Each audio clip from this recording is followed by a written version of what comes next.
ATC World, a desire to connect the world.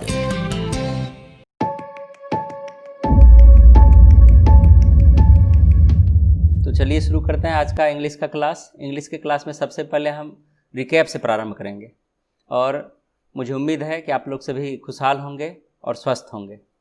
तो recap में हम देखना चाहेंगे कि हमने आपको पिछले क्लास में प्रेजेंट कंटिन्यूअस, पास्ट कंटिन्यूअस और फ्यूचर कंटिन्यूअस का फॉर्म बताया। अब उसमें से रिकैप हम क्यों करते हैं कि क्लास जो है आपको हम थोड़ा सा डिले करके देते हैं, चूँकि हमें कंप्यूटर की क्लास देनी होती है, अकाउंट्स की क्लास देनी होती है, जिसके कारण इंग्लिश का जो लय है, जो रिदम है, वो बीच में ब्रेक हो जाता है। लेकिन रिकैप आपको क्या करता है, उस रिदम को फिर से वापस ला देता है। तो हम फिर से उस रिदम को वापस लाते हैं और चलते हैं आज के क्लास से। तो आज के क्लास में हम सबसे पहले प्रेजेंट कंटिन्यूअस को फिर से अनुवाद के रूप में यहाँ पर हम आपको बताना चाहेंगे। तो हम क्या यहाँ पर देखेंगे कि प्रेजेंट कंटिन्यूअस को हमने देखा कि वैसी क्रिया जिसके अंत में रहा है, रही है, रहे हैं, रहा हूँ इत्यादि लगा रहेगा। तो वैसे अनुवाद को हम कैसे हल करेंगे? वैसे अनुवाद को हमको हल करने के लिए क्या करना पड़ेगा? Subject is RM, verb for object का प्रयोग करके हम उसका बनाएंगे। तो देखते हैं कि इसको कैसे बनाते हैं। तो वह एक पत्र लिख रहा है, तो हम क्या करेंगे? सबसे पहले सब्जेक्ट लेंगे। सब्जेक्ट यहाँ पर आपका क्या है? सब्जेक्ट आपका ही है और ही के आधार पर हमको इज RM रखना है, तो इज रखेंगे, ही इज। अब आते हैं उनके क्रिया से। क्रिया है लिखना, लिखना का राइट होता है और राइट जो लिखते हैं ING जब जोड़ेंगे तो ये ई लगा रहता है। तो हम क्या करते हैं? ई को हटा करके ING जोड़ते हैं, जैसा हम नियम भी बता चुके थे। He is writing a letter, हो गया। अब इसी को हम पैसिव के रूप में करेंगे। तो पैसिव में या जा रहा है, ई जा रही है इत्यादि लगा रहेगा। तो हम ऑब्जेक्ट जो है, इस ऑब्जेक्ट को, चूँकि हम सिर्फ रिविज़न के तौर पर हम ये एग्जाम्पल लिए हैं ताकि आपको अच्छी तरह से समझ में आ जाए। तो फिर यहाँ पर हम इस फॉर्म को आगे बढ़ाते हैं। तो पैसिव में क्या होता है कि पैसिव में हम क्या करते हैं? ऑब्जेक्ट को पहले लाते हैं। तो यहाँ पर भी देखिए उसके द्वारा एक पत्र लिखी जाती है, लिखी जा रही है। तो सेम वाक्य को हम यहाँ पर पैसिव में रखे हैं। तो इसके आधार पर भी ले सकते हैं। अगर आप पैसिव में कन्वर्ट कर रहे हैं तो ऑब्जेक्ट पर ध्यान दीजिए, तो क्या हो जाएगा? A letter. ध्यान रखिएगा ये मेरा फॉन्ट ही ऐसा है, ये छोटी नहीं है, बड़ी ही है, लेकिन वो स्टाइल वैसे लिखा जाता है। हमको ये ज़्यादा पसंद है, इसलिए हम इसको लिखते हैं। तो अ लेटर इज बीइंग, क्रिया का तीसरा फॉर्म लगेगा। पैसिव में सब स्ट्रक्चर एक ही जैसा होता है। तो ऑब्जेक्ट पहले रखे, इज RM रखे, या उनका जो भी ऑक्सिलरी वर्ब आएगा उनको रखेंगे और उनके आधार पर क्रिया का तीसरा फॉर्म रखेंगे। A letter is being written by him, ठीक है। तो यहाँ पर ही का जो है ये ऑब्जेक्टिव फॉर्म यहाँ से लग जाएगा, मतलब ऑब्जेक्टिव केस का प्रयोग करेंगे यहाँ पर, ठीक है। यहाँ पर ही नहीं आएगा और हिज नहीं आएगा। जब भी आएगा ऑब्जेक्टिव फॉर्म आएगा। तो ऑब्जेक्टिव फॉर्म ही का हिम होता है। वह अपने मित्र से एक पत्र लिखवा रहा है।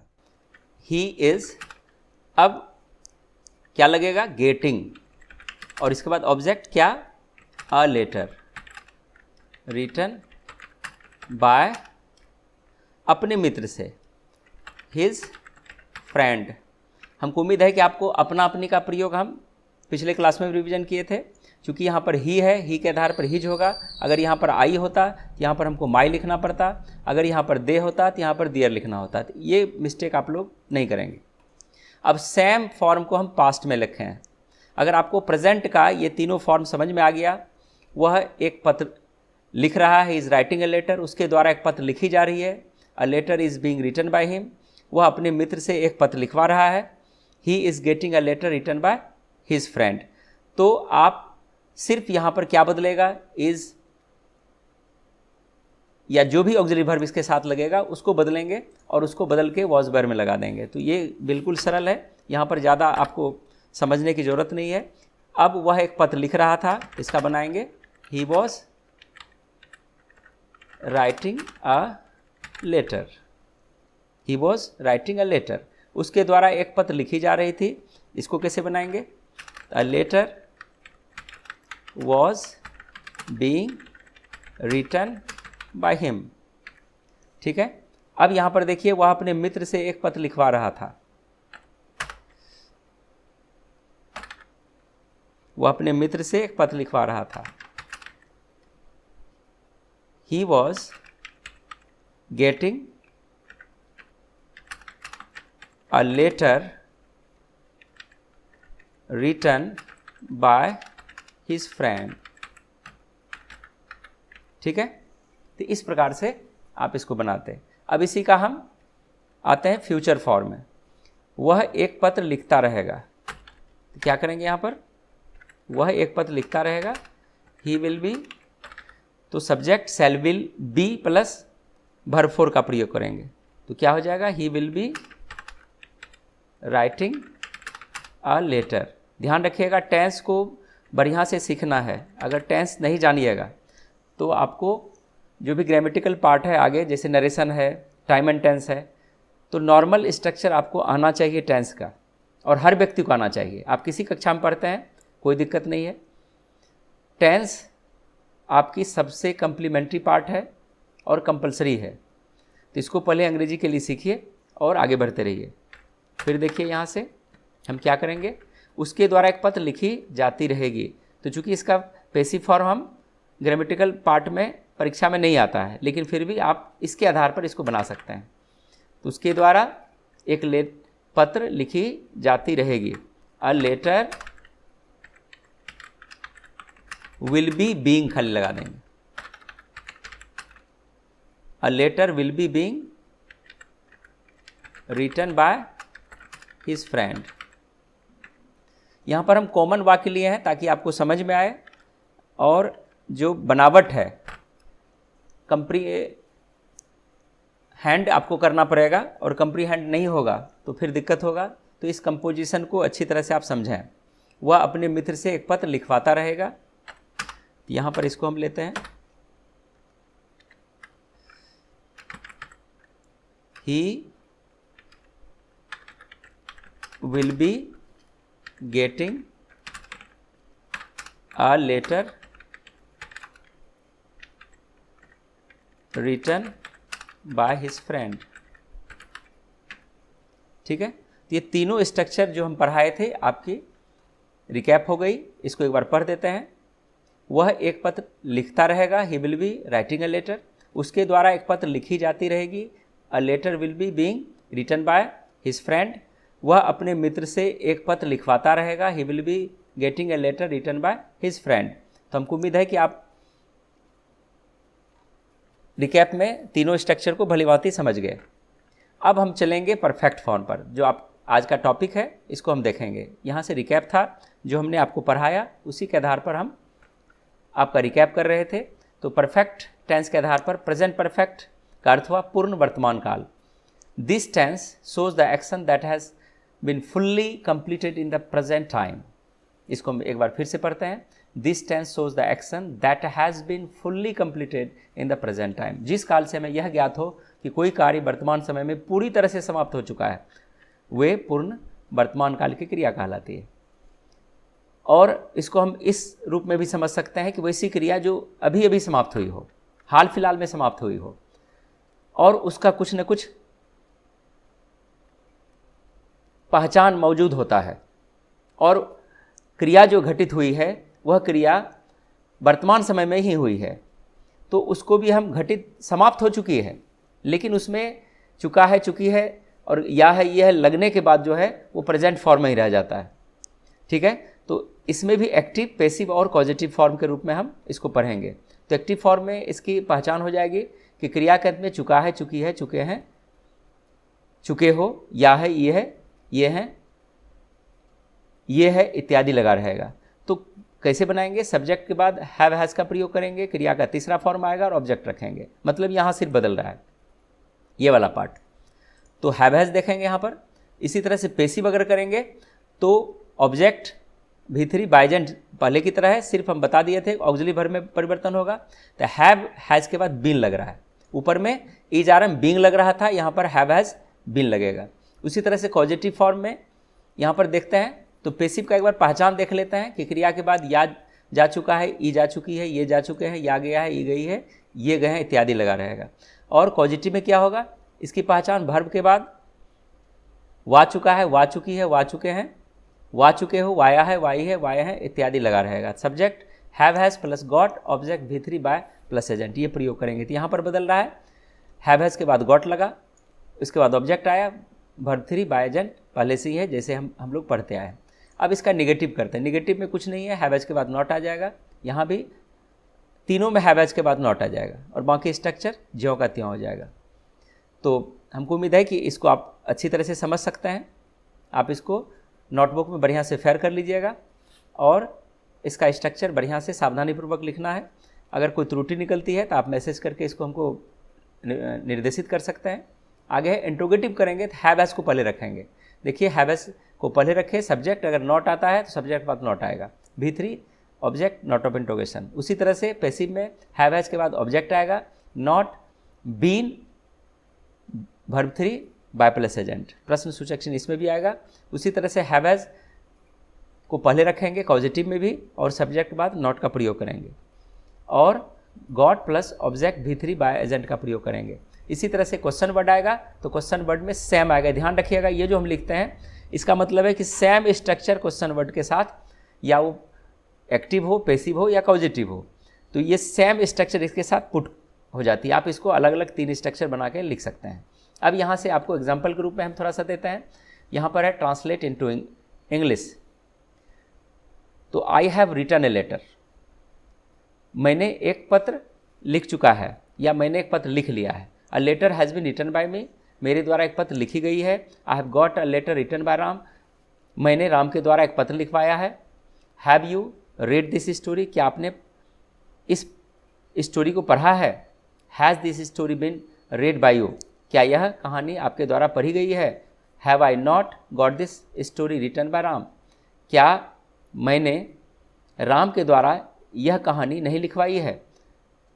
Why have you not read this story, आपने इस कहानी को क्यों नहीं पढ़ा है। Why has this story not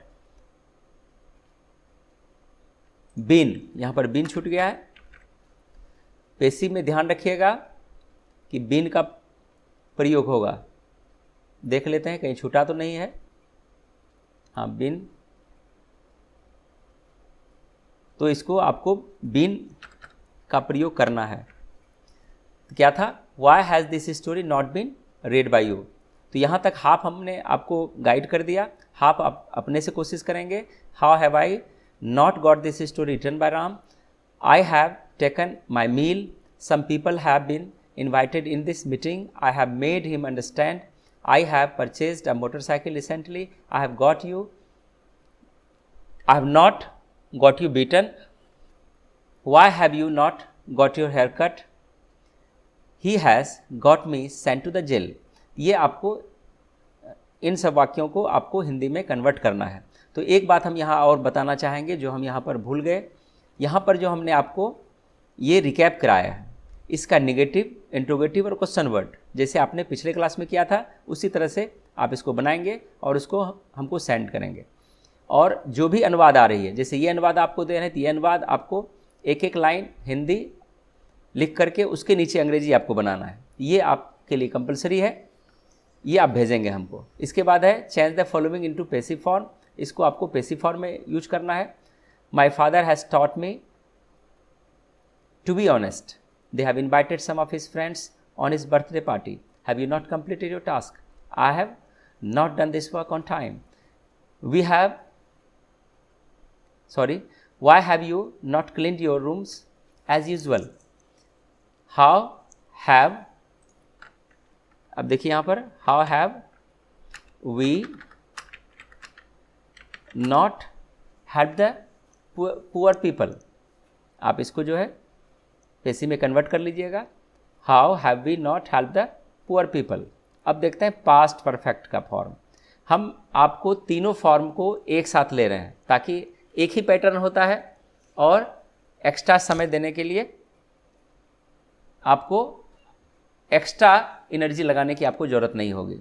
इसको अलग करते तो आपको एक्स्ट्रा एनर्जी लगता। तो यहाँ पर हम यूज करते हैं अब पास्ट परफेक्ट, पूर्ण भूतकाल। This tense shows the action that had been fully completed in the past time, जिस काल से में यह ज्ञात हो कि कोई कार्य बीते हुए समय में पूरी तरह से समाप्त हो चुका था, वे पूर्ण वर्तमान काल की क्रिया कहलाती है। इसमें एक्टिव फॉर्म में इसकी आईडी होगी वर्ब के बाद चुका था, चुकी थी, चुके थे, या था, ये थी, ये थे इत्यादि। तो इसमें जो हम अनुवाद करेंगे subject plus had plus V3 plus object का प्रयोग करेंगे।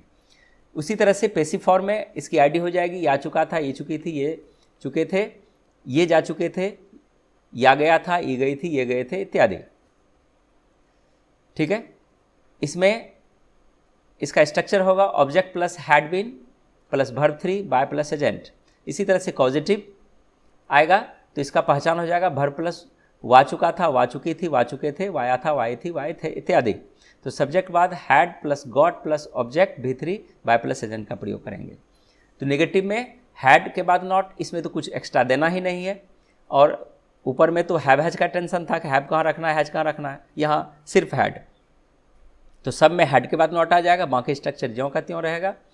इंट्रोगेटिव में हैड को पहले यूज करेंगे और सब्जेक्ट पाथ नॉट रखेंगे, सेम वही पैटर्न है। और क्वेश्चन वर्ड आएगा तो इसको पहले रख करके जो भी आपने इंट्रोगेटिव का यहाँ पर ऊपर में फॉर्म रखा है उसी फॉर्म को यहाँ पर हम टाइप कर देंगे या यहाँ पर लिख देंगे। अब इसको ट्रांसलेट इनटू हिंदी, हिंदी में लिखना है I have written an application, मैंने एक आवेदन पत्र लिखा था। वैसे इसमें जो भी हम बना रहे हैं कॉम्पिटिटिव व्यू से ये सारा गलत है, लेकिन इसकी चर्चा हम आगे करेंगे। आपको अभी यही सीखना है। जब हम टाइम एंड टेंस पढ़ाएंगे तो उस समय हम आपके लिए फिर से करेक्शन को देखते हुए आगे बढ़ाएंगे। तो I had written an application, मैंने एक पत्र लिख चुका था या मैंने एक पत्र लिखा था। An application had been written by me, मेरे द्वारा एक आवेदन पत्र लिखी गई थी। I had got an application written by Ram, मैंने राम से आवेदन पत्र लिखवाई थी। They had not completed this work, उन लोगों ने इस काम को पूरा नहीं किया था। This work had not been completed by them, और यह कार्य उन लोगों के द्वारा पूरा नहीं किया गया था। दे had not got this room cleaned by the servant, उन लोगों ने इस कमरे को नौकर से साफ नहीं करवाया था। तो यहाँ तक हम आधा बना दिए और आधा आप जो बचेगा आप लोग हिंदी अपने दिमाग से इसको सॉल्व करेंगे। Had you not read this story, had this story not been read by you, had you not got me sent to the jail, why had you not help me, why had I not been helped by you. ये आपका past perfect था। अब आगे देखेंगे future perfect.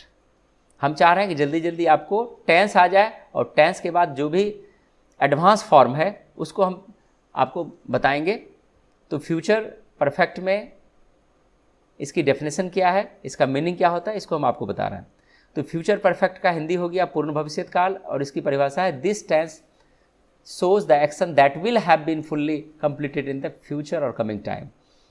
जिस काल से हमें यह ज्ञात हो कि कोई कार्य आने वाले समय में पूरी तरह से समाप्त हो चुकेगा, वह पूर्ण भविष्यत काल की क्रिया कहलाती है। एक्टिव फॉर्म में इसकी आईडी हो जाएगी वर्ब प्लस चुकेगा, चुकेगी, चुकेंगे इत्यादि। स्ट्रक्चर हो जाएगा subject plus shell will have V3 plus object. Passive में आईडी हो जाएगी वर्ब प्लस या जा चुकेगा, ये जा चुकेगी, ये जा चुकेंगे इत्यादि। स्ट्रक्चर हो जाएगा ऑब्जेक्ट प्लस शैल या will plus have been verb 3 by plus agent. Positive में आईडी हो जाएगी इसकी पहचान वर्ब प्लस वा चुकेगा, वा चुकेगी, वा चुकेंगे इत्यादि। इसी तरह से सब्जेक्ट प्लस शैल या will plus have plus got plus object plus V3 by plus agent. तो निगेटिव इसको करेंगे, शैल विल के बाद नॉट लगाएंगे, तब हैव का प्रयोग करेंगे। देखिए यहाँ पर थोड़ा सा सावधानी आपको रखना है। जब दो ऑक्सिलरी वर्ब एक साथ प्रयोग हो जाए तो जो पहला ऑक्सिलरी वर्ब होगा वो मुख्य हो जाएगा, तो इसलिए मुख्य के साथ ही हम नॉट रखेंगे। हैव जो यहाँ पर इसकी ऑक्सिलरी वर्ब नहीं है, ये इसका सपोर्टिंग ऑक्सिलरी वर्ब है। तो मुख्य ऑक्सिलरी वर्ब यहाँ पर शैल विल आ रहा है, इसलिए यहाँ पर इसको नॉट को बीच में रखेंगे। सेम है, शैल विल के बाद नॉट, शैल विल के बाद नॉट, ठीक है। और बाकी स्ट्रक्चर हम लोग पहले ही जान रहे हैं कि ऑब्जेक्ट आएगा ही पैसिव में और उसके बाद हैव बीन का प्रयोग होगा, और इसी तरह से शैल विल के बाद not plus have got plus object V3 by plus agent का प्रयोग होगा। इंट्रोगेटिव में शैल विल को पहले रखेंगे और सब्जेक्ट ऑब्जेक्ट के बाद नॉट का प्रयोग होगा, बाकी स्ट्रक्चर ज्यों का त्यों। उसी तरह से क्वेश्चन वर्ड का अगर बात करते हैं तो क्वेश्चन वर्ड के बाद इंट्रोगेटिव के नीचे जो स्ट्रक्चर लिखे हैं उसको सेम टू सेम आपको यहाँ लिख देना है, खाली छोटी बड़ी का ध्यान रखना है और नोट ऑफ इंट्रोगेशन अवश्य डालेंगे। इसको देखते हैं translate into Hindi. We shall have help them, हम लोग उसकी सहायता कर चुकेंगे, उनकी सहायता, दैम है। They will have been help by us, हम लोग उन लोगों के द्वारा हमारी सहायता की जा चुकेगी। They will have got us help by others, वे लोग हमारी सहायता दूसरे से करवाएंगे, दूसरे से करवा चुकेंगे। ध्यान रखिएगा, चुकेगा चुकेगी डालना है। तो इसको हम फिर से एक बार देखते हैं, चूँकि हिंदी आपको लिखने में असुविधा हो जाएगी। We shall have help them, हम लोग उनकी सहायता कर चुकेंगे। They will have been help by us, हम लोग द्वारा उनकी सहायता की जा चुकेगी। They will have got us help by others, वे लोग हमारी सहायता दूसरे से करवा चुकेंगे। You will not have completed this work done on time, आप लोग इस काम को समय पर पूरा नहीं कर चुकेंगे। अब आधा आपका हो गया, आधा आप अपने से करेंगे। This work will not have been completed by us on time. A meeting will have been called here by you. Will you not have helped the poor? Will the poor not have been helped by you? Will the trees not have been planted by us? Why will you not have got your hair cut? तो ये आपका task था। हमको उम्मीद है कि tense का जो परफेक्ट फॉर्म है आज आपको समझ में आ गया होगा। वीडियो देखने के लिए बहुत बहुत धन्यवाद। यदि आपको पसंद हो तो ज़रूर लाइक करें, शेयर करें और अपने दोस्तों से सब्सक्राइब करवाएं। तो मैं चाहता हूं कि आप इसी तरह से अपने जीवन में आगे बढ़िए, आप उन्नति कीजिए, अपने परिवार को आगे बढ़ाइए और देश को आगे बढ़ाइए। इसी उम्मीद के साथ मैं आज का क्लास यहीं पर समाप्त करता हूं। धन्यवाद। जय हिंद, जय भारत।